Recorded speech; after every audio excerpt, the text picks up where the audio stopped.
여러분 안녕하세요. 스타트업 TV입니다.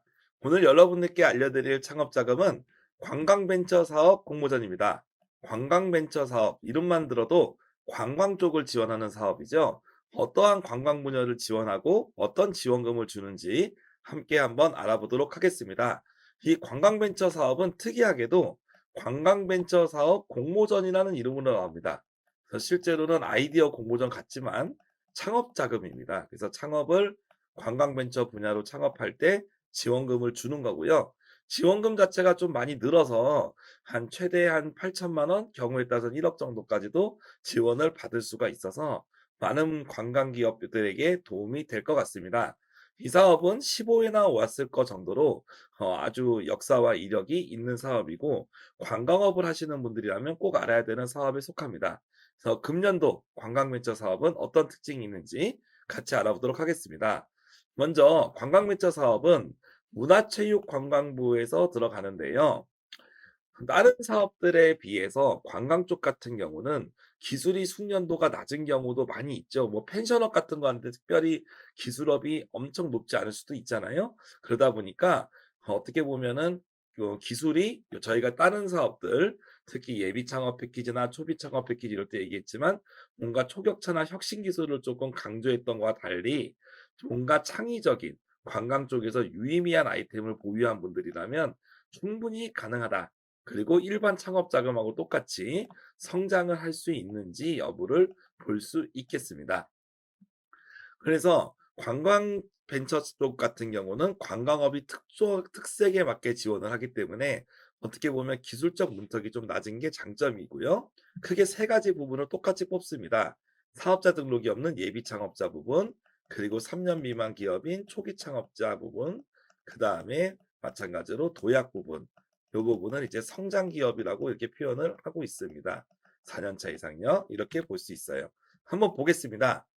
예비 부분입니다. 예비 부분은 2월 1일 기준으로 사업자 등록이 없는 예비 창업자가 가능하다라고 나오게 되고요. 중요한 거는 이 관광업이 특징이겠죠. 어떤 특징이 있느냐? 관광 체험 서비스, 실감형 관광, 관광 인프라, 딥테크 뭐 이런 게 있는데요. 몇 가지 더 있습니다. 대표적으로 플랫폼이죠. 저도 막 제주도 같은 데 여행 가다 보면 렌트카, 비교 그런 것들이 있죠. 비교 플랫폼, 그리고 여행 큐레이션, 여행지를 추천해 주는 서비스, 숙박이나 항공 예약 서비스 뭐 이런 경우들이 들어가겠고요. 근데 실제로 관광 산업이다 보니까 관광 상품도 됩니다. 그래서 테마 여행 관광 같은 게 들어갑니다. 테마 여행이죠. 뭐 한류, 한국을 중심으로 한 어떤 한류 여행 관광, 의료 관광 뭐 이런 거, 행사 관광 뭐 이런 것들도 특화된 관광 상품이 있다면 많은 분들이 넣어볼 수 있을 겁니다. 그리고 이제 실감형 콘텐츠인 AR이나 메타버스를 통한 관광 콘텐츠 제작도 되고, 관광 기념품 제작 및 판매업도 매우 중요합니다. 그래서 관광 기념품을 제작하려고 하는 우리가 이제 공예나 이런 이제 핸드메이드 뭐 이런 업종의 분들도 충분히 지원을 하실 수가 있다. 근데 그거 말고도 뭐 테마 공원이라든지 농원, 목장 뭐 이런 식으로 우리가 어떤 관광지에 가면 뭐 입장료를 받고 하는 이런 서비스들이 있잖아요. 이런 인프라도 지원이 된다라고 볼 수 있고, 마지막으로는 관광 딥테크라 그래서 하이테크 관련된 기술들이 들어가는 경우도 포함을 하고 있습니다. 그래서 여기까지 보시면 알겠지만 이 관광 산업이라고 하는 거는 관광에 대해서 전반적인 내용을 볼 수가 있고, 관광 시설이라든지 아니면 정말로 그냥 순수한 여행 상품이라든지 아니면 관련된 앱이나 서비스, 플랫폼 이런 경우도 다 포함이 된다라고 볼 수 있습니다. 7개월 동안 자금을 지원하는데 예비 부분은 30팀을 뽑습니다. 그리고 예비 창업자라면 기본적으로 지원이 됩니다. 다만 공동 창업을 했을 때는 두 분 다 이제 예비 창업자이어야 됩니다. 그리고 과거에 폐업 경험이 있는 분들 중에서 다시 하려고 하는 분들은 예비 재창업자로 분류가 되고요. 예비 재창업자 기준을 맞추시려면 재창업한 지 동일한 업종인 경우는 폐업한 지 3년이 지나야 됩니다. 그리고 동일하지 않은 경우면 그냥 폐업하고 지원해도 상관이 없습니다. 거기에 대한 기준은 나중에 사업자 등록증을 내실 때 표준산업분류의 세세분류 여기에 따라서 달라진다라고 볼 수가 있겠습니다. 지원 재배 대상은 뭐 일반적으로 뭐 술집이나 뭐 유흥업 이런 경우는 지원이 안 되는 거고요. 아까트 앞에 있었던 관광벤처의 내용에 당연히 맞아야 되겠죠. 그리고 관광벤처 공모 사업에서 기존의 동일한 분야에 선정되신 분도 지원이 되지 않습니다. 그래서 옛날에 예비비를 받았던 분들은 또 받을 수 없다 뭐 이런 내용들이고, 지자체 사업을 예전에 받았던 분들은 뭐 이거 상관없습니다. 가능합니다. 근데 이제 다른 공공기관의 사업들을 받은 경우에는 뭐 접수 마감일로 3개월 내에 종료되는 경우는 사업 지원이 가능하다. 뭐 이런 식으로 예외 조건이 있습니다. 그리고 이런 중복 사업들은 여기 나와 있는 이 리스트가 있기 때문에 여기에 해당하는지 꼼꼼히 보셔야 되겠고요. 여기서 보시면 사업화 지원금에 다른 자금들을 받은 거는 뭐 상관이 없다라고 나와 있습니다. 그래서 이 사업화 지원금이 우리가 흔히 얘기하는 창업 자금이죠.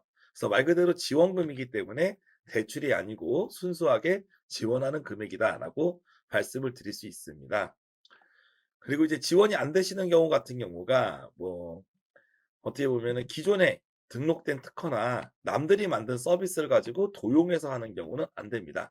여행 상품 경우 같은 경우는 도용이 쉽잖아요. 그러니까 쪼끔이라도 여러분들이 아이템이 기존의 것들보다 차별화된 부분들을 찾아야 될 거다라고 말씀드릴 수가 있고, 세금을 체납하셔도 안 되고 대출이 연체되셔도 안 됩니다.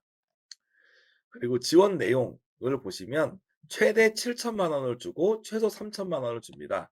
평균 4,400만 원인데 요즘 우리가 받는 예비 창업 지원금이 한 5천만 원 정도 되니까 절대로 금액이 적지 않습니다, 여러분. 그래서 관광 쪽에서는 매우 큰 자금이라고 볼 수 있고, 최대 금액인 7천만 원을 받았을 때 여러분이 내는 자부담금은 현물이라고 표시돼 있죠. 즉 대표자의 인건비로 처리가 되는 부분으로 여러분이 실제로 납부해야 될 금액이 아닙니다. 그렇기 때문에 대부분 7천만 원은 여러분이 다 순수하게 사업 비용으로 쓸 수 있다라고 볼 수 있습니다. 따라서 현물 자부담이라는 거는 실질적으로 여러분이 현금을 내야 될 돈이 없기 때문에 매우 좋다라고 볼 수가 있고, 거기다가 나중에 여러분이 투자 유치나 이런 것도 지원을 하고 10개 기업을 또 뽑아 가지고 추가적인 상금도 지원한다고 하니 지원금의 규모는 훨씬 더 크다고 볼 수 있겠죠. 그래서 관광벤처 사업의 가장 큰 장점은 밑에 예비 분야에서는 예비 관광벤처 기업 자격을 부여한다는 점입니다. 초기 같은 경우도 초기 관광벤처 기업 자격이 부여되고, 이게 저희 예전에 영상에 보시면 관광벤처 관련된 기금이나 대출 융자도 있었죠. 여러 가지 연관 사업들의 가점이나 좋은 메리트로 포함이 된다고 할 수 있습니다. 그렇기 때문에 관광벤처 사업을 하실 때는 다른 사업도 하셔서 오셔도 괜찮겠지만 처음부터 이 관광벤처 사업으로 시작하셔도 좋겠다는 말씀도 드려봅니다. 3월 4일 2시까지 마감이고, 사이트는 contest.tourbiz.5월.kr이라는 별도의 사이트에서 모집을 받으니까 미리 회원가입과 준비를 해두시는 것을 좋겠습니다. 그리고 접수하실 때 예비 창업자시니까 사실증명원 뭐 이런 경우들 여러분이 내셔야 되고, 가점 서류가 있으시면 제출을 하시기 바랍니다. 그리고 발표 평가를 통해서 선정이 된다는 점 보시면 되겠습니다. 유의사항은 아래에 있는 내용들, 이제 아까 말씀드린 거에다가 추가적으로 참고를 하시면 좋겠고, 만 39세 이하 청년이면 가점 1점, 그리고 예비 벤처 기업 확인서 받았을 때는 또 가점 1점에서 2점을 받을 수가 있습니다. 예비 벤처 같은 경우는 보통 심사 기간이 한 달 정도 걸리기 때문에 하려면 지금 빨리 하시는 게 좋고, 한 2주 정도 남았다 그러면 아예 그냥 안 하시는 거를 개인적으로 추천드립니다. 심사 시간이 어느 정도 소요가 되는 사업이기 때문이죠. 그래서 1차 서류 평가, 2차 이제 발표 평가가 들어가고, 특히 사업계에서의 특징을 보시면 관광산업과의 연계성이라든지 이제 ESG 경영 이런 부분들이 좀 특별한 내용이 들어가 있으니까 일반적 사업계에서 약간 좀 더 추가된다라고 볼 수가 있겠습니다. 그리고 사업비를 쓸 수 있는 내역들은 외주개발비도 쓸 수 있고요. 그리고 뭐 여러 가지 비용들 많이 쓸 수 있으니까 꼼꼼하게 확인을 해 보시기 바라겠습니다. 여기까지가 예비 분야 말씀을 드렸고, 초기나 이제 성장 분야는 금액만 좀 다르니까 금액만 가볍게 훑고 가겠습니다. 초기 분야는 업력 3년 이내의 초기 기업을 예시로 하고요. 모집 유형은 다 동일합니다.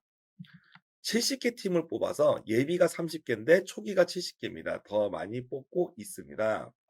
그래서 제가 지난번 초기 창업 패키지 영상에도 말씀드렸지만 초기 창업 패키지는 반대였죠. 예비해서 100명 뽑았으면 초기가 50 명을 뽑았어요. 근데 관광물처럼 달라요. 예비가 30 명을 뽑았는데 초기가 70 명을 뽑습니다. 따라서 관광 분야에 계신 분들이라면 꼭 이 사업을 놓치지 말아야겠다라고 제가 좀 추천드리는 바이고요. 지원금도 최대 8,000, 평균 5,400. 그래서 다른 사업들에 비해서 결코 적게 주는 사업은 아니다. 그리고 뒤에 이런 또 우수 시장들도 있기 때문에 많은 도움이 되고 초기 창업, 초기 관광 벤처 기업이 자격이 부여된다. 그리고 투자 유치도 실제로 별도의 관광 기업 육성 펀드가 있기 때문에 좀 더 도움이 될 겁니다. 신청 기간도 동일하게 3월 4일까지다라고 말씀을 드릴 수 있겠습니다. 마지막으로 성장 부분입니다. 성장 부분은 우리가 도약기라고 똑같이 말씀드릴 수가 있고 업력 3년 초과 즉 4에서 7년 차 기업을 지원합니다. 지원 모집 유형은 당연히 동일하고요. 여기선 다시 40개사로 줄어듭니다. 전체적인 내용을 쭉쭉쭉 보시는데요. 혹시 관광벤처 초기 기업 중에서 고속 성장하고 잘 되고 있는 기업들은 패스트트랙 제도를 위해서 조금 일찍 지원을 받을 수 있는 장점이 존재합니다. 그런 내용을 좀 보실 수가 있고 지원 내용 같은 경우 쭉 보시면 최대 1억까지 지원을 합니다. 그리고 평균 6,500만 원. 그래서 관광 쪽에서 가장 크게 지원을 한다라고 볼 수가 있겠습니다. 마찬가지로 요 성장관광 벤처 기업이 되시면 성장관광 벤처 기업 자격이 부여가 되면서 문화체육관광부 장관 명의인 관광벤처기업 확인증이 나오니까 그 기업이 신뢰성이 훨씬 더 올라갈 수가 있겠죠. 마케팅 가실 때 하실 때도 유리하실 거고 어떤 관공서에서 계약을 따실 때도 유리하실 겁니다. 그렇기 때문에 이 관광벤처 사업은 예비 초기 도약으로 올라가면서 여러분들이 쭉 어떻게 보면은 성공의 사다리를 이 사업 하나로 밟아갈 수 있는 게 중요한 장점이라고 볼 수 있겠습니다. 그래서 다시 한번 정리해 보면 이 관광 사업은 어떤 여러분이 시설이나 인프라를 갖고 있는 경우도 지원이 되고 그리고 어떤 여행 상품이나 콘텐츠 아니면 관광 프로그램, 뭐 갯벌 체험 프로그램 같은 것도 포함이 되죠.